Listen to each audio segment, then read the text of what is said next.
My name is Jamie Larmer. I'm the Youth Transition Coordinator with the Center for Disability Empowerment.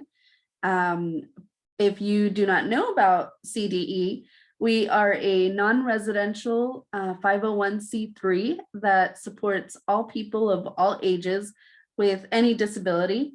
Basically, if you come through our doors, which now it's virtual doors, but if you come to us needing any sort of assistance, we are there to either help you directly or get you connected with people who will be able to help you. We do this through our 5 core services that every Center for Independent Living is mandated to provide, being information and referral, advocacy, independent living skills training, let's see, INR, advocacy, independent living skills training, peer support. So we are all people with disabilities. And so we've been there, many of us through different stages of life, have experiences that we are able to share with others. And then the last part of it is transition services. And there's 2 components to that. There is nursing home transitions. So anybody who is in a nursing home and wanting to live out in the community, Deb here, who is helping me with the chat, is able to help in that process to transition into community living. And then the second part of transition services is youth transition. And of course, that is me. I work with students ages 14 to 24, and it's kind of it's not set in stone, the age range, but we work on a wide variety of things with the point of helping people be independent, whatever that means to the individual. And so, like I said, we're just keeping today casual. So if you have any questions, Deb will interrupt me and let me know so I can get those questions answered for you. So I'll go ahead and get started with the PowerPoint.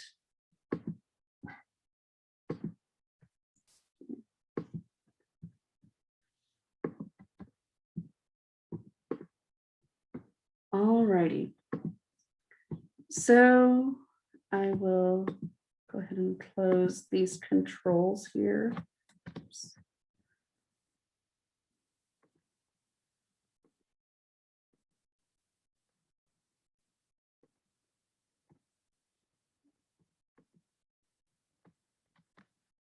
So today's presentation title is Empowering Tomorrow's Leaders Today, Disability History 101. So why is it important to know the history of people with disabilities? It gives recognition to those that came before us. Just like with any culture, there is a rich history behind, and it's the good, the bad, the ugly, and all the struggles and triumphs of those that the people that came before us went through, and that they paved the way for us to live a life, an inclusive life. Disability community, just like any other community, has its own history, as I said, culture, and as a future of the disability rights movement, it is important to know where we come from. So here we start with the earliest stories of people with disabilities. One of the founding fathers, Stephen Hopkins, was a man with cerebral palsy. Edward Allinson, an English surgeon, revolutionized the way amputations are performed to promote faster healing and less infection. And this is all in the 1700s. So we had 1776 and 1782. Back in 1784, Valentine Way, known as the father and apostle of the blind, established the first institution for the blind after seeing a group of men being put on display for a sideshow. Way also discovered that sightless persons could read text printed with raised lettering. And as we move into the 1800s, We have Jean-Marc Gaspard Itard, established the principles and methods used today for persons with intellectual disabilities. In 1809, Louis Braille, if that name sounds familiar, was born. He was born on January 4th, 1809.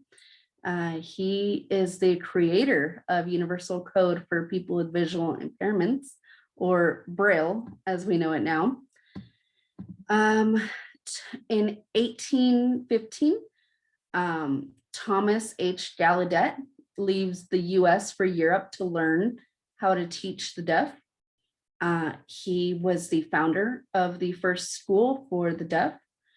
And he was the one to kind of blaze the trail to the early beginnings of formal deaf education in the United States. And then in 1829, Braille invented the raised point alphabet that we know as Braille today. In 1806, we have William Little, who what's the word I'm looking for?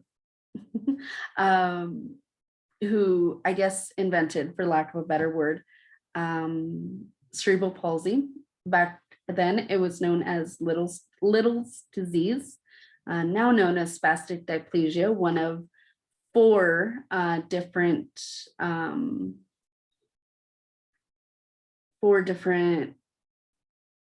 ways that a person can be affected by cerebral palsy.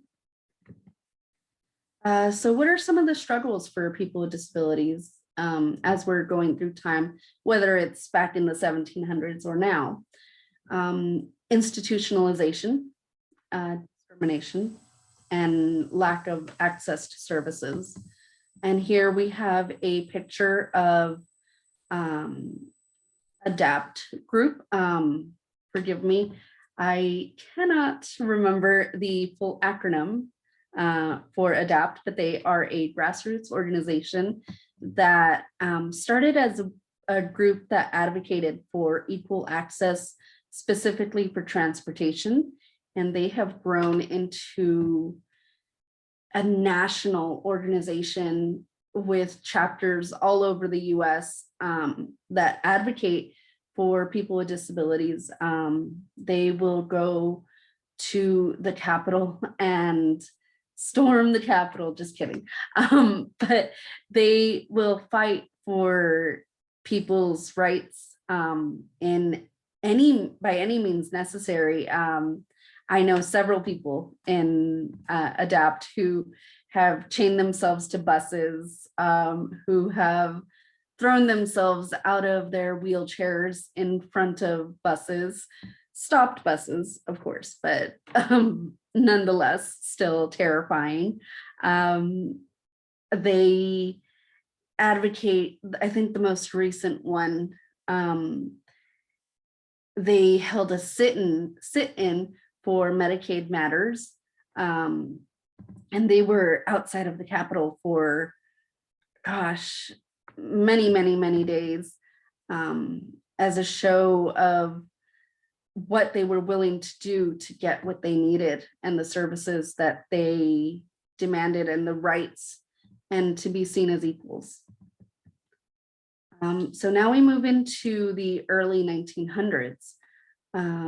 Frida Kahlo, she was a Mexican painter who was severely injured in a bus accident at 18 years old. And then also in the 1900s, we learn about compulsory sterilization, which was ruled constitutional.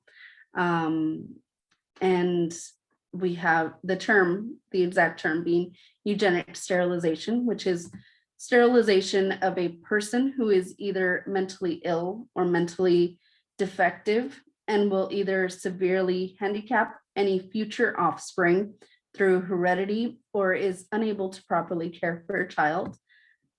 Basically meaning that it was ruled constitutional that any person with significant disabilities could be sterilized by permission of their guardian or parent, so that they do not reproduce.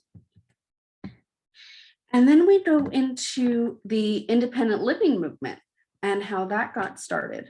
The independent living movement first started with Ed Roberts, here pictured.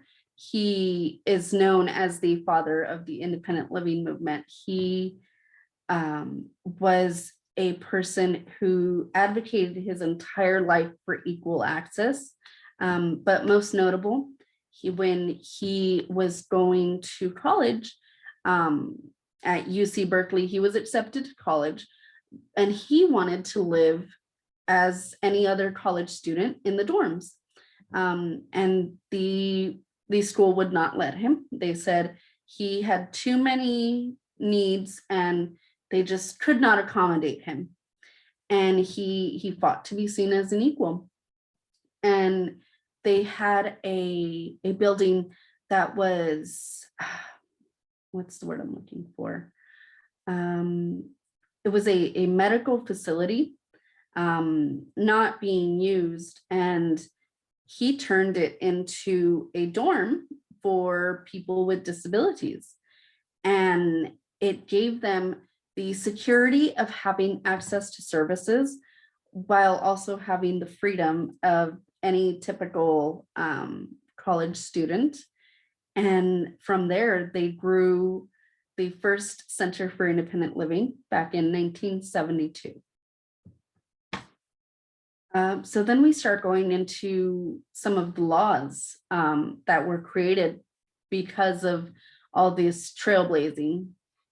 So we go into Section 504 of the Rehabilitation Act of 1973. And Section 504 is a civil rights law that prohibits discrimination against individuals with disabilities. Section 504 ensures that the child with a disability has equal access to an education. The child may receive accommodations and modifications. So personal experience, as I self-identify, I am a person with cerebral palsy. So because my disability is not an intellectual disability that affected how I go about learning in school, but it did affect my physical access to buildings, I fell under Section 504, where I received accommodations and not a full-blown IEP plan. And so I fell under 504, and I received just basic accommodations, the biggest one being leaving class early so I could avoid the crowds. Forgive me, my phone went off here. And so that was one, I think, that followed me throughout school, all the way from grade school, early grade school to high school. And that was just getting out early. And sometimes I would maybe miss that time slot of 5 minutes, and I would kind of get pushed around. Of course, not by any malice, but just me being forgetful of leaving early and having to be cognizant of, okay, I need to leave early so that I don't get trampled. But yeah, that's just a little personal example of maybe an accommodation that would fall under 504. And then we go into IDEA, or Individuals with Disabilities Education Act. And this is a law that protects all students with disabilities in kinder through 12th grade. And this ensures that they are entitled to free and appropriate public education. And then we have the Special Olympics, which was started in 1968 by Eunice Kennedy Schreiber. And this began because Eunice saw that people with disabilities were being treated unfairly. And she felt she didn't like how people were being ostracized from participating in summer programming. just like any other student would. So in her backyard, she decided to start a small summer program for youth with disabilities, and it grew into what we know today as Special Olympics. And here's again a little bit more about ADAPT. This photo was taken, I believe, just before the signing of the Americans with Disabilities Act. And if you see here in the corner, there is a young girl in a wheelchair. She is actually the young girl that very famously got out of her wheelchair and crawled up the steps of the Capitol in protest of equal access for people with disabilities. And so here we have just a few points about ADAPT. It was started in Denver, Colorado, known then as Atlantis Community. And then they created ADAPT after several years of local bus protests. And it was formerly known as, here you go, here's the whole name, Americans Disabled for Accessible Public Transit. And in 1990, it changed to Americans Disabled Attendant Programs Today, or ADAPT for short. And then we have the most famous law that was enacted for people with disabilities, the Americans with Disabilities Act of 1990, which was signed into law on July 26, 1990.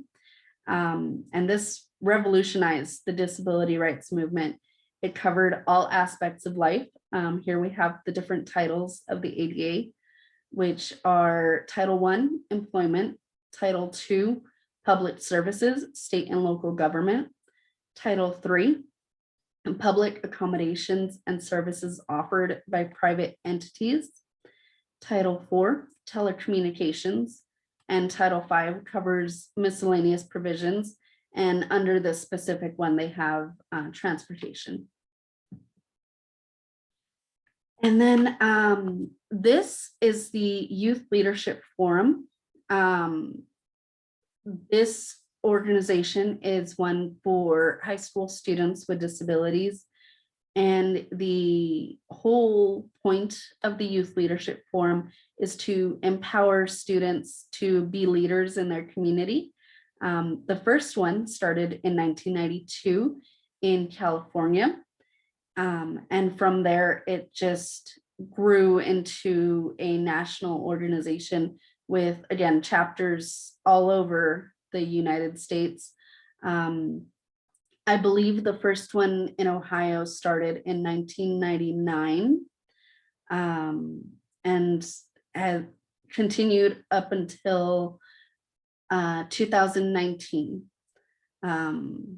And now, actually, shameless plug, we are doing regional youth leadership forums. Columbus, we are actually hosting the Columbus Regional Youth Leadership Forum this summer. If you would like any information, my contact information will be at the end of this PowerPoint. And just a couple of things to note that happened in the 2000s. We have in 2010, Rosa's Law, which was a federal law that revoked the use of the word the words mental retardation in any sort of federal documents, and instead referring to the term as intellectual disability. In 2011, ADAPT organized a protest in Washington, D.C. against changes to Medicaid, which was called My Medicaid Matters. And then in 2004, the ABLE Act was signed into law. And this act basically allows people who are receiving Social Security disability income to have a savings account more than what was previously allowed. I believe prior to this law, the cap was $2,000. And after the enactment of the ABLE Act, that was extended to $14,000, which could be deposited annually. And what is going on now? The most notable, most recent person with a disability, Amanda Gorman, she was the poet at the this year's inauguration, presidential inauguration. She actually has a speech impediment. And who are tomorrow's leaders? It's you all. It's the youth of today who are here learning, learning about where they came from and the very rich culture and history of people with disabilities. What are some examples of improvements that still need to be done in school? There still needs to be strong advocates that advocate for high school modifications and accommodations as they transition into college, university, or work. Independent living skills, more awareness of organizations such as the Center for Disability Empowerment. Transportation, as amazing as Uber and Lyft and taxis are, they're not all accessible. So having people who are willing to take that plunge and advocate for accessible transportation so that we are able to live in the community as any other person is very important. And awareness, just general awareness of people with disabilities, and that we're not ones to be ostracized and set aside, that we are within our rights to be fully inclusive members of the community. And just here is my contact information.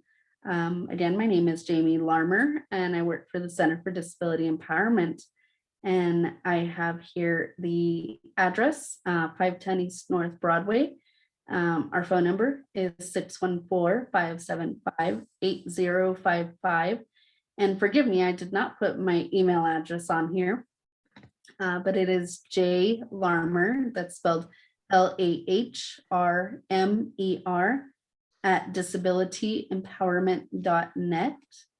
And feel free, if you would like a copy of this PowerPoint, I can send that to you, or if you have any questions, just shoot me an email and I can get those questions answered for you. So I'll go ahead and stop my PowerPoint here, and let's see if you all have any questions. Jamie, can you tell us more about some things you do with an independent living plan? What are some ideas? Yeah. So the independent living plan, first of all, for those of you who may not know what an independent living plan is, it's the document that all centers for independent living use to focus on the goals that the person with a disability would like to complete. And it could be anything from wanting help to get social security.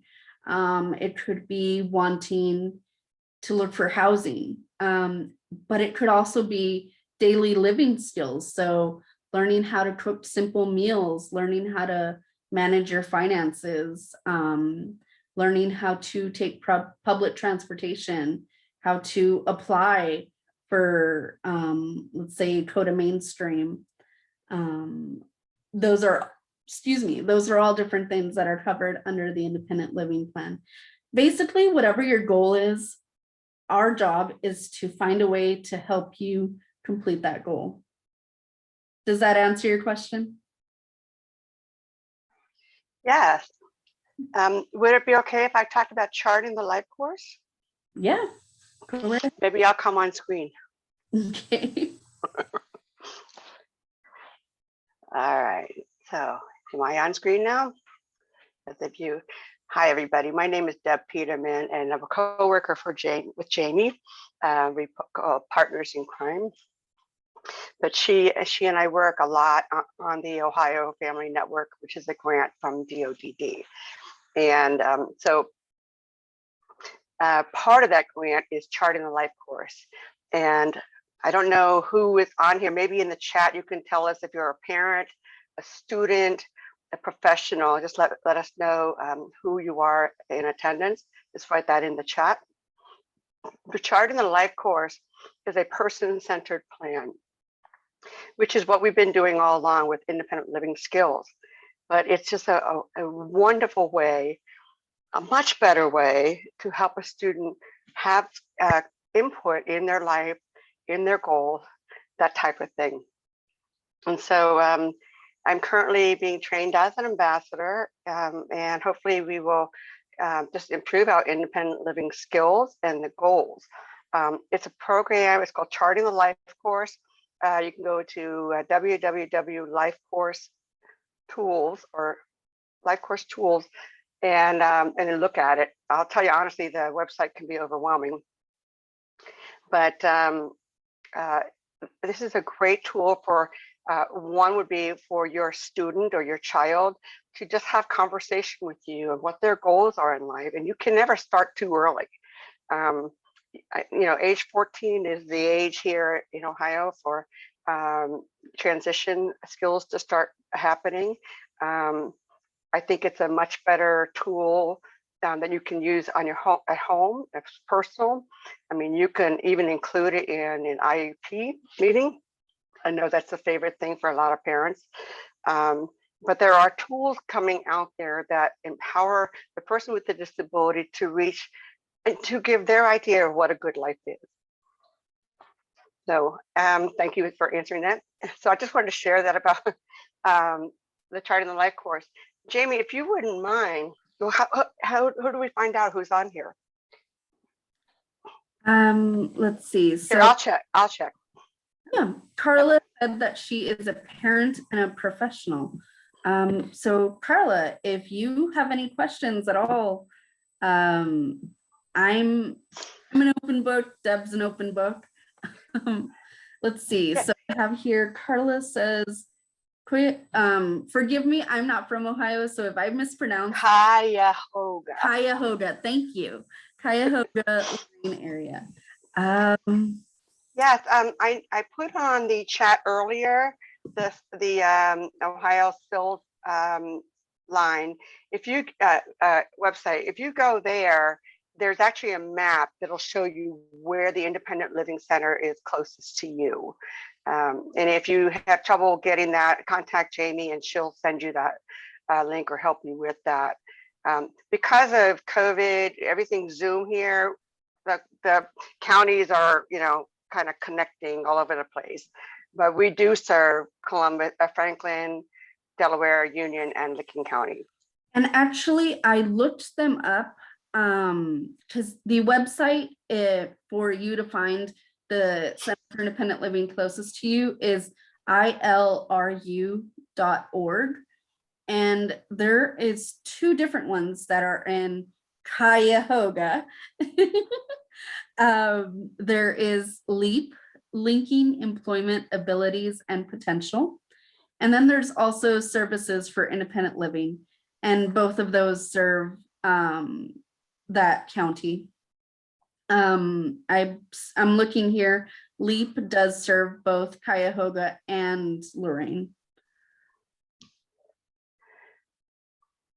And then I have a question, or maybe I'm going to ask you, Jamie, to talk about, can you talk about why you left? And I put the dates in the chat, but can you talk more about that?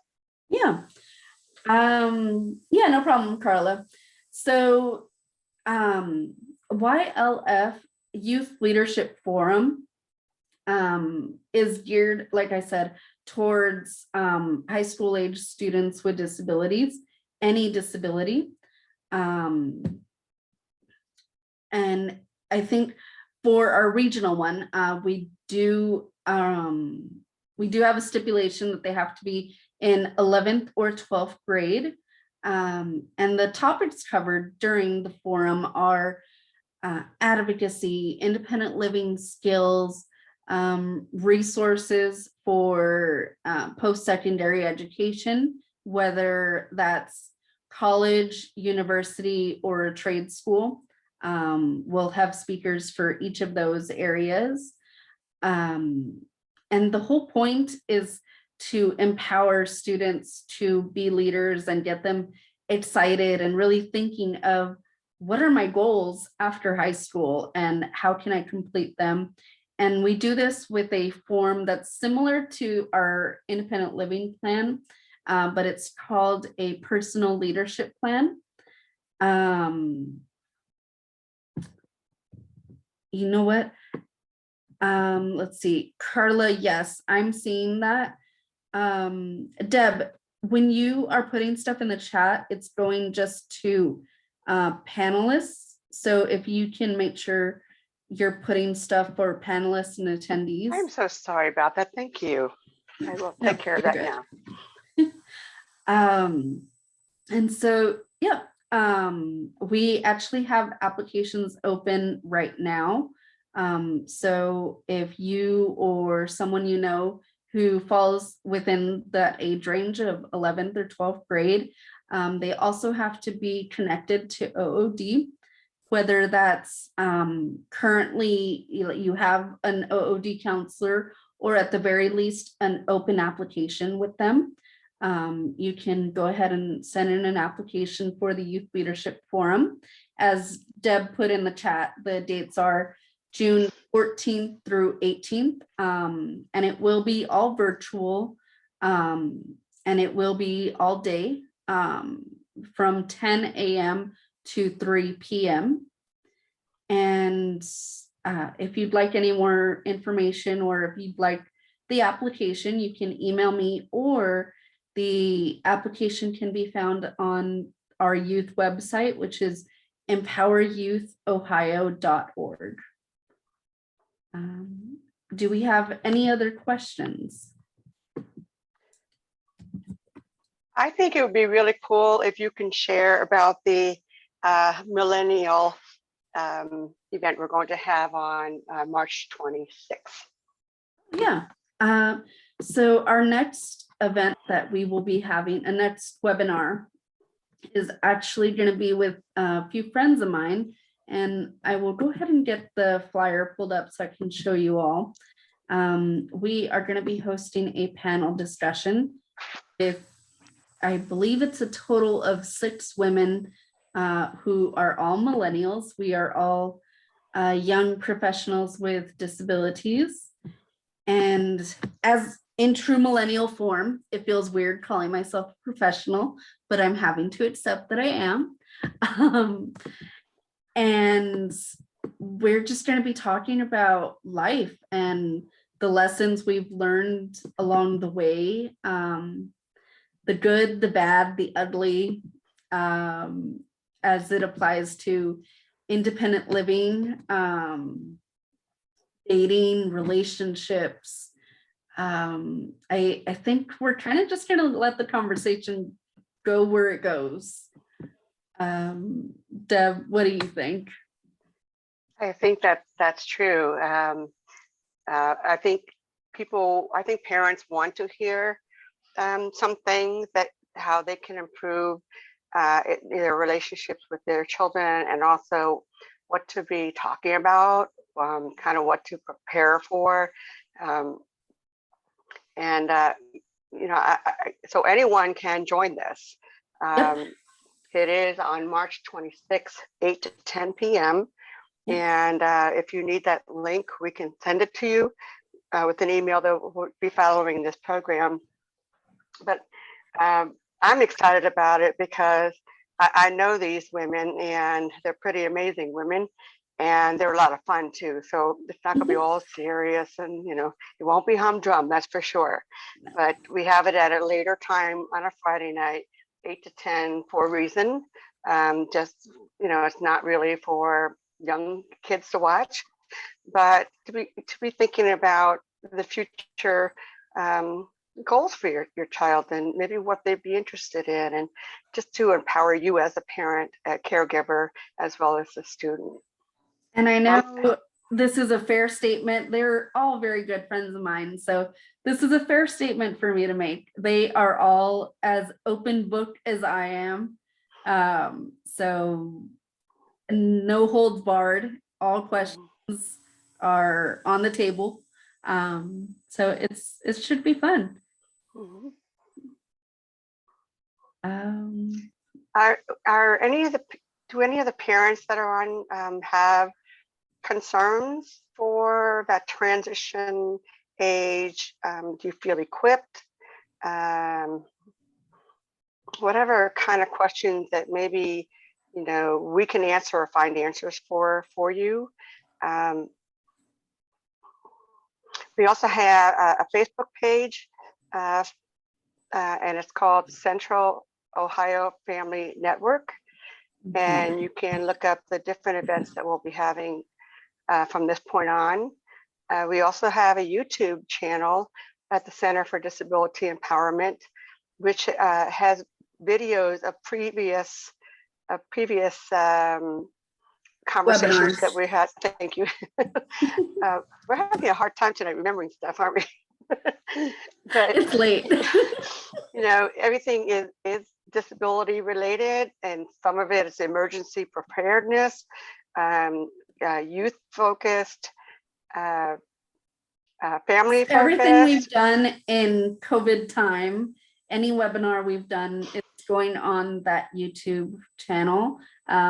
Did link in the chat the Facebook for our OFN page, and then also the YouTube channel where we archive, like I said, any webinar we do will be archived on that page.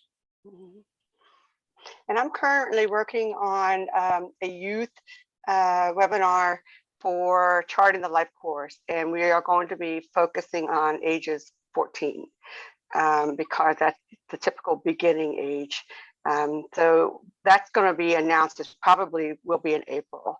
And we will have Barbara Safaris, who is the Ohio ambassador for the Charting the Life course, a person I truly love. She's got a great sense of humor and just a great passion for inclusion.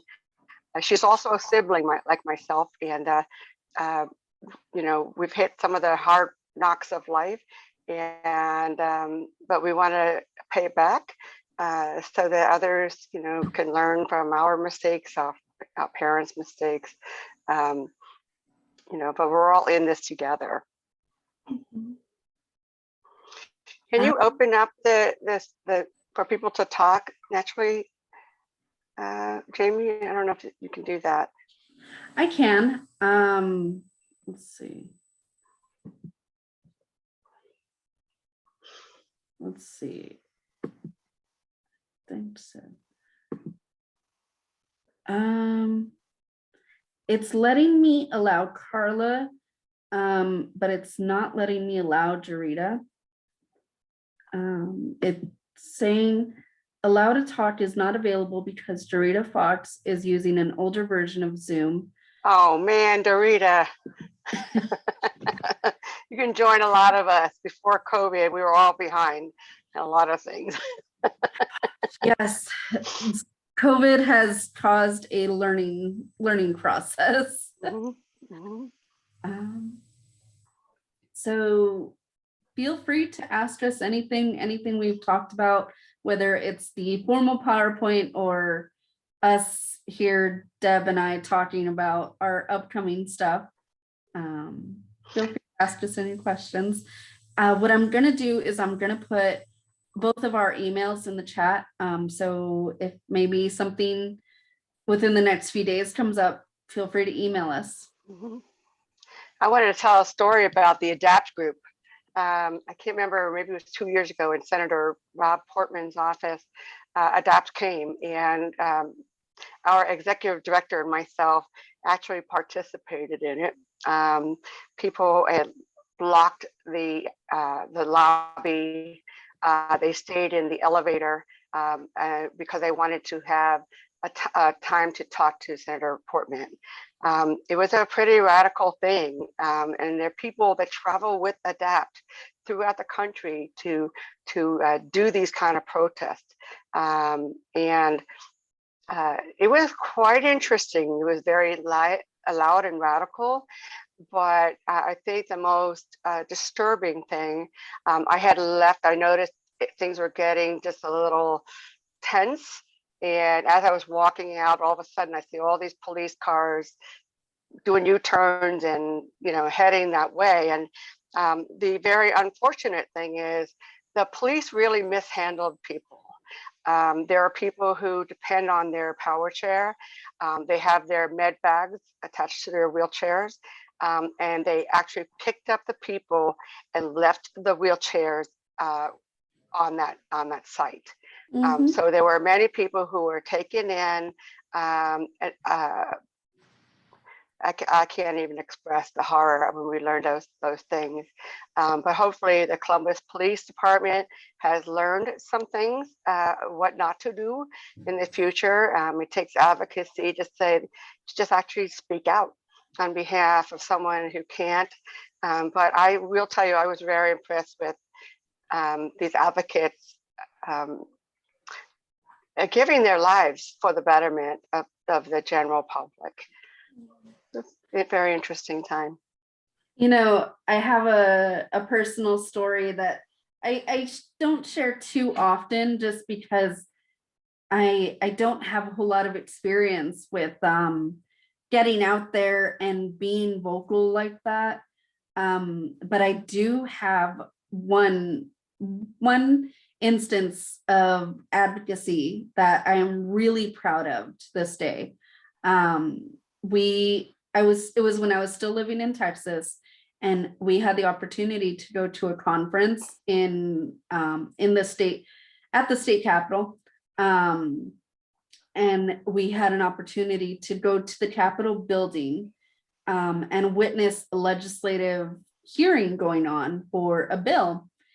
And we were not prepared at all. We were wearing conference t-shirts, bright lime green t-shirts, and jeans, and it was the middle of summer, so we were sweating, super hot, and we thought we were just going to sit in. So it didn't really matter how we were dressed, because we were just going to sit in. And we get there, and the room is standing room only. Nothing but older gentlemen in business suits, very professional looking, with these big charts, and it was very serious. And we didn't even know what they were going to be talking about until we sat down. Well, I mean my peers, the three young ladies who attended the conference, didn't know what was going to be spoken on, but the adults that we went with did know. And my former YLF director, as we're sitting there listening to the testimonies, he turns to us and he's like, "So one of you are going to go speak, right?" And we're like, no, we didn't plan on this. So we were just coming to listen. We have nothing prepared. Like, all these men have these like well thought out things to say, and no. And now I realize he was playing us, because he looked at us like, "Oh, okay," like really disappointed that we said no. And I fell for it, and I'm like, "Okay, fine, I'll go up and say something." And I was nervous, because I fill out the little card and to say that I would like to speak. And I'm watching people give their testimony, and they're getting 3 minutes. And if you are still talking at 3 minutes, they cut you off next. Now, let me back up a little bit. As we're going to the actual room where the hearing was going on, we're in the elevator trying to find this room, and we get to the elevator, and someone behind me is like, "Wait, can you hold the elevator?" And so I just by instinct stick out my arm and I hold the elevator door open for this person. And I wasn't thinking about it. I just looked down and I'm like, okay, whatever. Didn't think much of it. And a lady thanked me. I'm like, no, no problem, no problem. And so fast forward to us sitting in the room. It comes to be my turn to go up and speak. And I am shaking. I had done pretty significant public speaking at that point, to groups of like 300-400 people at conferences, but this was very personal, and it was terrifying, the fact that I wasn't prepared with any formal statement or anything like that. But I went up, and the bill that we were speaking on was to lower the transition age. It was 14 years old, and for a few years it was 16, and they wanted to lower it back down to 14. And so I gave testimony of how I wouldn't necessarily benefit either way from the age being 14 or 16, didn't really matter to me. But I know a lot of my friends who transitioned at 16, 17 years old, and they went to community college right after high school, and they struggled because they didn't have that longer transition process. It was very abrupt for them. And I'm giving this speech, and in my nervousness, I start crying and I'm shaking, and I'm talking about personal experience with my friends and what I saw them go through. And I realize after I'm done talking, I look at the little timer next to me on the table. They let me go to 10 minutes. And when I finally finished talking, I composed myself and I said, do you all have any questions for me? And it's a semicircle of people looking at me. And the person directly in front of me was like, do you remember me? And I said, no, I'm sorry, I don't. And she's like, you held the door open for me. I was late to this meeting. I'm the author of this bill. And I'm like, wow. Hi. I'm very awkward. Mind you, I think I was 19 at the time. I'm 30 now. And she said, thank you for speaking, and thank you for being so kind to hold the door open for me. And I just went off on my way. And 6 months later, my YLF director pulls me aside at one of our meetings, and he said, hey, I just wanted to let you know they lowered the age of transition. And it was a very powerful moment for me, because I felt like, wow, I was a part of something bigger than myself. Mhm. And it was really cool. So I don't tell that story too often, but that is one of my most proud moments. You should be proud of that. Thank you. Now, I was wondering if you could tell everybody about the youth chat and when you have them and how they can be, who can be a part of it. And yeah. So we host a virtual peer group twice a month. The first and third Friday of every month. We meet, and it's pretty casual right now. We kind of went in with the plan of, okay, let's have topics to discuss and let's do formal presentations for students. They nixed that idea very quickly. The students that attend got kind of bored with that. And now it's just a way for people to connect. We have people from Ohio, and then we also have people from my hometown in El Paso, Texas. And just they talk and get to know each other and learn stuff along the way. And we meet every first and third Friday from 7 to 9 p.m. And if they're interested, they can email you for the Zoom link. Yep. And it's for ages 14, or is it more like 16 to 20? Yeah, it's probably that would probably be an accurate description.